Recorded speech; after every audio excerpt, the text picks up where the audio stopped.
नमस्कार दोस्तों, प्राचीन भारत के इतिहास की सीरीज में स्वागत है।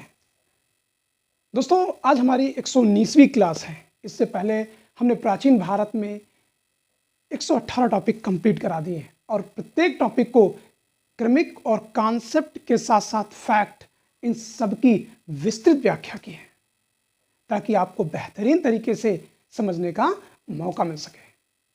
दोस्तों, जो हमारा चैप्टर चल रहा है वो मौर्योत्तर काल है और मौर्योत्तर काल में आज हम लोग बात करेंगे सातवाहन कालीन पदाधिकारी, यानी सातवाहनों ने जो सत्ता को संभालने के लिए जिन अधिकारियों की नियुक्ति की, उनके बारे में आज हम बात करेंगे। दोस्तों, ये हमारी क्लासेस एनसीईआरटी पर आधारित है। इसके साथ साथ कुछ बेहतरीन किताबों का भी हमने इसमें समावेश किया है। दोस्तों, यदि आप आईएएस, पीसीएस, आरओ और आरओ की तैयारी कर रहे हैं और जीएस आपका बेहतरीन नहीं हो पा रहा है, तो आप हमारी क्लास को फॉलो करिए, अध्ययन करिए। यूट्यूब के प्लेलिस्ट पे जाइए, यूट्यूब चैनल के प्लेलिस्ट पे जाइए, पूरी तरीके से एक क्रमिक अध्ययन आपको देखने को मिल जाएगा। लेकिन इसके साथ साथ यदि आप टीजीटी, पीजीटी, हिस्ट्री से तैयारी कर रहे हैं या हिस्ट्री से यूजीसी नेट जेआरएफ का एग्ज़ाम दे रहे हैं या असिस्टेंट प्रोफेसर का एग्ज़ाम देना चाह रहे हैं, तो आपके लिए क्लास बेहद उपयोगी है। बहुत विस्तृत और ढंग से समझाने का प्रयास किया गया है। चलिए देखते हैं सातवाहनों के पदाधिकारियों के बारे में। उसके बाद हम लोग तो ये जो टॉपिक है सातवाहनों के अभिलेखों में, कौन से अभिलेखों, थोड़ा सा मिस्टेक हो गया, अभिलेखों में प्रशासन के कुछ अन्य पदाधिकारियों के बारे में जानकारी मिलती है। कुछ ऐसे पदाधिकारी जिनके नाम सातवाहनों के अभिलेखों में मिलते हैं, जैसे नागनिका का नानाघाट अभिलेख, वशिष्ठिपुत्र पुलमावी का नासिक अभिलेख, कार्ले अभिलेख, इन सब में सातवाहन कालीन पदाधिकारियों के नाम मिलते हैं। तो उनमें से जो पहला नाम आता है हैरिंडक। हैरिंडक पूछा गया है, आमतौर पर पता ही नहीं चल पाता है कि यह हैरिंडक है कौन।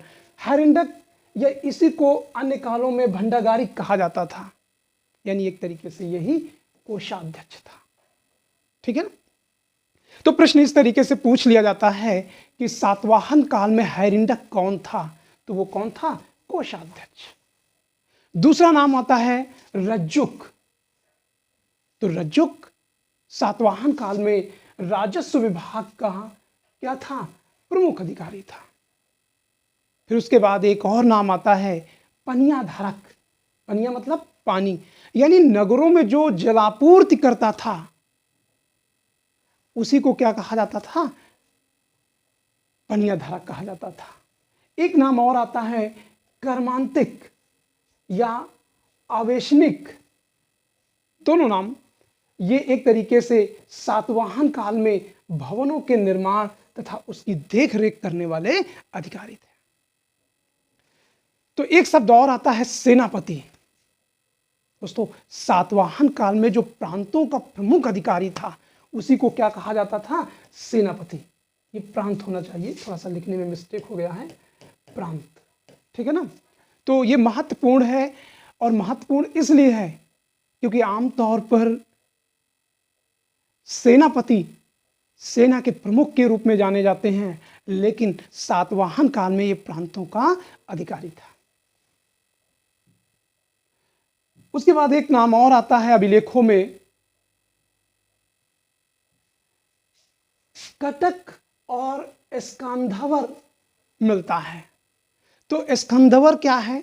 ये एक तरीके से सैनिक बस्तियां हुआ करती थी किस सातवाहन काल में, जबकि कटक क्या होते थे? कटक सैनिक शिविर होते थे। थोड़ा सा ब्लू लाइन चल गई है, थोड़ा सा नहीं दिख रहा, थोड़ा सा ध्यान दीजिएगा, बाकी हम कोशिश करेंगे अगली बार ब्लू लाइन का इस्तेमाल ना हो। तो स्कंदवर क्या है? स्कंदवर एक तरीके से कैंट क्षेत्र है, जहाँ पर कैंट वैसे इंग्लिश में अब वर्तमान में छावनी कहा जाता है, जहाँ पर प्रशिक्षण वगैरह होता है। ठीक है ना? और सैनिक शिविर जैसे कहीं पर युद्ध करने जाना है तो एक अल्पकालीन जो बस्ती बनाई जाती है सैनिकों के लिए, वो क्या होती है? शिविर होते हैं। एक नाम और मिलता है आमचा। ऐसे प्रश्न पूछा जाता है कि सातवाहन काल में आमचा कौन था? तो आमचा जो है एक तरीके से ये भूमि दान से संबंधित अधिकारी था। कौन था? भूमि दान से संबंधित। एक नाम और आता है निगम सभा के कार्यालय को क्या कहा जाता था? तो निगम सभा के कार्यालय को फलकवग कहा जाता था। ये सारे के सारे प्रश्न क्या है? महत्वपूर्ण हैं और पूछे जाते रहे, इसलिए ध्यान रखिएगा। पट्टिका पालक, पट्टिका पालक कौन है? तो ये शासन पत्रों की क्या है? देखभाल करता था। यानी एक राजा या दूसरे राजा को जो पत्र लिखते थे उसकी देखभाल करने वाला कौन था? पट्टिका पालक कहा जाता था।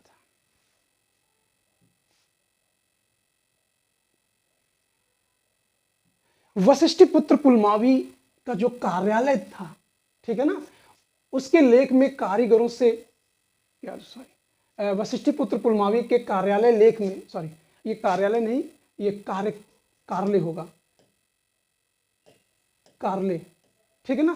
कार्यालय लेख में कारीगरों से लिया गया जो राजस्व था उसको क्या कहा गया है? करूर या कास्कर कहा गया है। अब प्रश्न यहां पर उठता है कि आखिर ये प्रश्न कैसे पूछा गया है? तो प्रश्न ये पूछा गया है कि कार्यालय अभिलेख में, कार्यालय अभिलेख किसका है? तो वशिष्ठिपुत्र पुलमावी का है, ठीक है। और इसमें किस अधिकारी का उल्लेख मिलता है? तो ये करुकर या इसी को कास्कर कहा जाता है। व्यापारियों से घाट कर लिया जाता था। व्यापारी जब नदी वगैरह पार करते थे तो राज्य उनकी सहायता करता था, और सहायता करने के कारण उस पर एक टैक्स लगा दिया जाता था जिसे घाट कर कहा जाता था। फिर आगे देखते हैं, नाप तौल के आधार पर जो कर लिया जाता था उसको देमे कर कहा जाता था। पूछा जाता है कि सातवाहन काल में नाप तौल के आधार पर लिए जाने वाले कर को किस नाम से जाना जाता है? तो वो देमे कर था। तो देमे वो एक वाणिज्यिक व्यवसायिक या उत्पादों पर नगद कर के रूप में लिया जाता था। आइए आगे हम लोग देखते हैं। आहार के नीचे, आहार सातवाहन काल में जिले होते थे, आहार के नीचे ग्राम हो,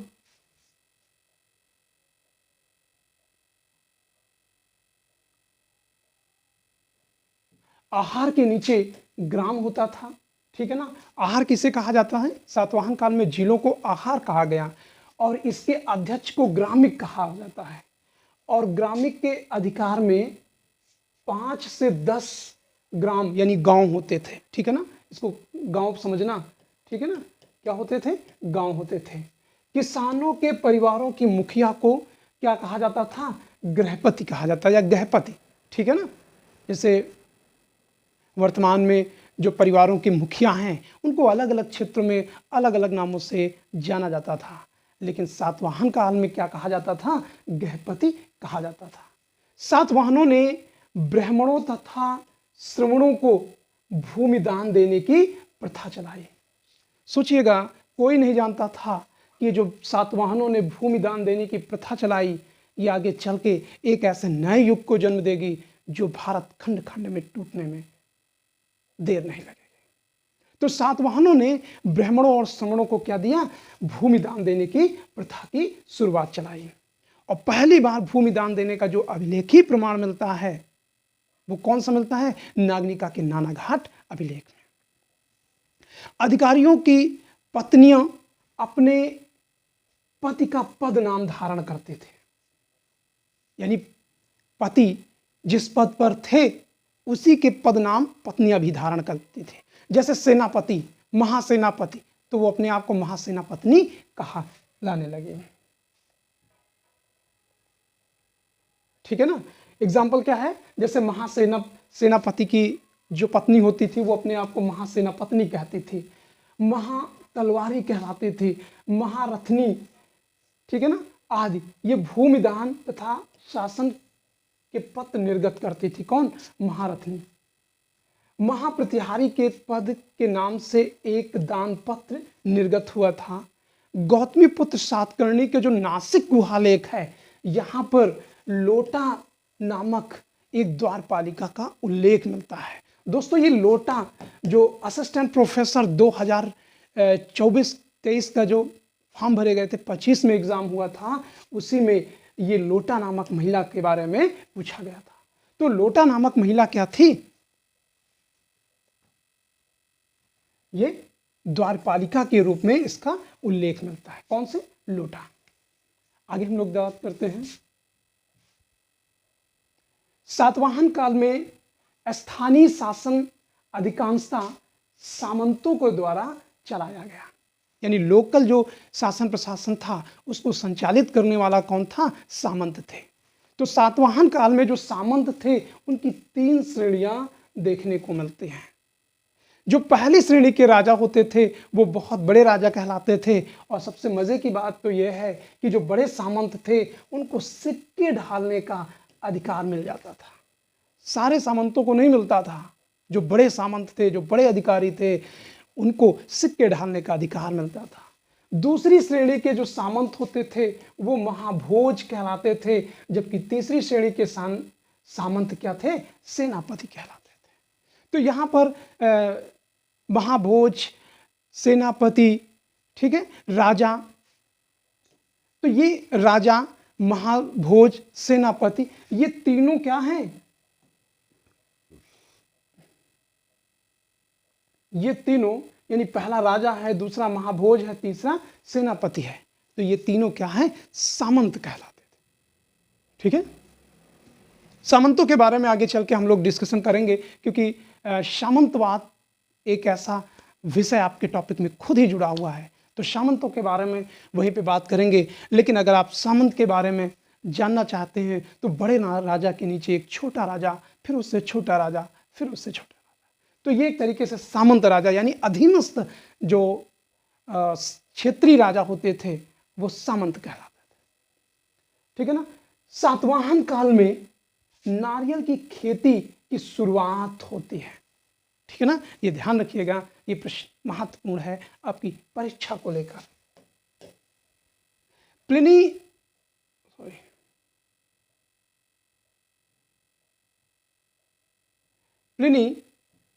ये बताता है कि सातवाहनों के काल में यानी आंध्र प्रदेश वाले क्षेत्र में 30 नगर थे। तो सबसे ज्यादा नगरों की संख्या का उल्लेख किसने किया है? प्लिनी ने किया है। और सातवाहनों ने इंद्रध्वज महोत्सव और मदनोत्सव को मनाया करते थे। यह प्रश्न ऐसे पूछ लिया जाता है कि इंद्रध्वज महोत्सव किसके काल में अपनाया जाता था और मदन उत्सव किस शासक काल में अपनाया जाता था? तो सातवाहनों के काल में ये क्या थे? एक तरीके से उत्सव थे, इंद्रध्वज महोत्सव और मदन उत्सव। सातकर्णी, ठीक है ना, सातकर्णी प्रथम क्या था? ब्राह्मण था, और इसका विवाह क्षत्रिय नागनिका से हुआ था, जो कि एक अनुलोम विवाह का क्या है? उदाहरण है। यानी सातकर्णी क्या था? ब्राह्मण था, और नीचे के वर्ण जो उसकी पत्नी थी यानी रानी थी वो क्षत्रिय थी, नीचे के वर्ण से थे। तो ऐसे विवाह का जब पुरुष उच्च समाज से, महिला निम्न समाज से हो उसकी अपेक्षा, तो वो अनुलोम विवाह कहलाता है।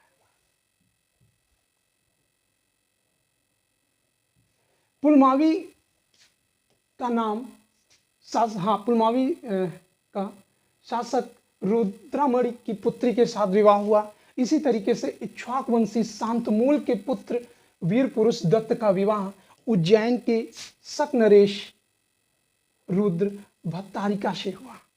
ठीक है ना। तो एक वैवाहिक संबंध है, इनके बारे में बहुत ज़्यादा नहीं पूछा जाता है, लेकिन नागनिका का विवाह सातकर्णी प्रथम के साथ जो हुआ वो अनुलोम विवाह का उदाहरण है, ये आप जरूर ध्यान रखिएगा। गौतमी पुत्र सातकर्णी द्वारा निर्गत नासिक गुहालेख प्रथम भूमिदान दिए जाने का क्या है? सबसे पहला अभिलेखी साक्ष्य है। बहुत महत्वपूर्ण है, कई बार ये प्रश्न पूछा गया है कि भूमिदान देने का पहला अभिलेखी साक्ष्य कौन है? वो नासिक का गुहा अभिलेख है, ठीक है ना, जहां पर गौतमी पुत्र सातकर्णी ने क्या किया, भूमिदान दिया और इतना ही नहीं, शुल्क मुक्ति प्रदान की कि उससे कोई टैक्स नहीं लिया जाएगा। और जाहिर सी बात है, ऐसी भूमियां धीरे धीरे क्या हो गई, बहुत सारी हो गई और राजा भूमिहीन स्थिति में पहुंच जाएगा, मतलब कम स्थित हो जाएगी, स्थिति कमजोर हो जाएगी। परिणाम स्वरूप ये हो जाएगा कि जो दूसरे राजा होंगे, जो जमींदार बड़े बड़े बनते चले जाएंगे और वो खुद ही राजा को पर आक्रमण करके उनको कमजोर कर देंगे। तो ये समस्या उत्पन्न हुई इस भूमिदान देने से। अन्य विशेषाधिकारों की चर्चा भी इसमें दी गई है। तो कर मुक्ति सूची में एक शब्द मिलता है और ये शब्द है अलोनर वादक, ठीक है ना, यह अलवण खात्मक, ठीक है ना, अर्थात नमक के उत्पादन पर देकर से मुक्त करने का सिद्धांत है। यानी ऐसी भूमियों को पूरी तरीके से क्या कर दिया गया, फ्री कर दिया गया। जो भूमि किसको, ब्राह्मणों को दान दी गई, ठीक है ना। ये ध्यान रखिएगा, प्रश्न कई बार पूछा गया है, इसीलिए इसको रिपीट कर रहे हैं। प्लिनी लिखता है कि उर्मेनाश पर्वत, ठीक है ना, उर्मेनाश पर्वत जो साल्ट रेंज है, यह वर्तमान में इसी को नमक की पहाड़ियां कहते हैं और ये कहां पर है, पंजाब में। पंजाब में खासकर अब इसका बड़ा भाग पाकिस्तान के पंजाब क्षेत्र में पड़ते हैं, ठीक है ना। तो वहां से क्या है, नमक का उत्पादन होता था और उस पर क्या है, टैक्स लगाया गया। तो प्लिनी ये कहता है कि जितना टैक्स साल्ट रेंज के नमक से प्राप्त होता है, साल्ट रेंज के नमक से टैक्स प्राप्त होता है, उतना हीरे की खानों से भी टैक्स मिलना संभव नहीं है। यानी प्लिनी क्या लिखता है कि साल्ट रेंज यानी नमक की पहाड़ियों से जो नमक उत्पादित होता है, उससे जो टैक्स मिलता है, उतना ज्यादा टैक्स हीरो के खानों से मिलना संभव नहीं। चलिए अब बात करते हैं आर्थिक दशा के बारे में। तो आर्थिक दशा क्या थी, इनके बारे में भी हम लोग बात करते हैं। इस समय भाग और बलि कृषि भूमि से लिया जाने वाला टैक्स था और प्राचीन भारत में ज्यादातर जो टैक्स लिया गया है वह उपज का 1/6 भाग रहा है, जिनमें से धनिक शब्द मिलता है, ठीक है ना। ये कौन होता था, ये अनाज का व्यवसाय करता था। वंशकर शब्द मिलता है, वंशकर क्या है, ये बांस का काम करने वाले को क्या कहा जाता था, वंशकर कहा जाता है। एक नाम आता है तिलपिशक, तिलपिशक यानी इसको तेली कहा जाता है। एक शब्द आता है कांशाकर या कांसे का बर्तन बनाने वाला। एक दो नाम और आते हैं, कोलिक। कोलिक कौन था, कोलिक एक तरीके से बुनकर था जो वस्त्रों को बनाते थे। यांत्रिक, यांत्रिक क्या था, जल यंत्र को चलाने वाला था।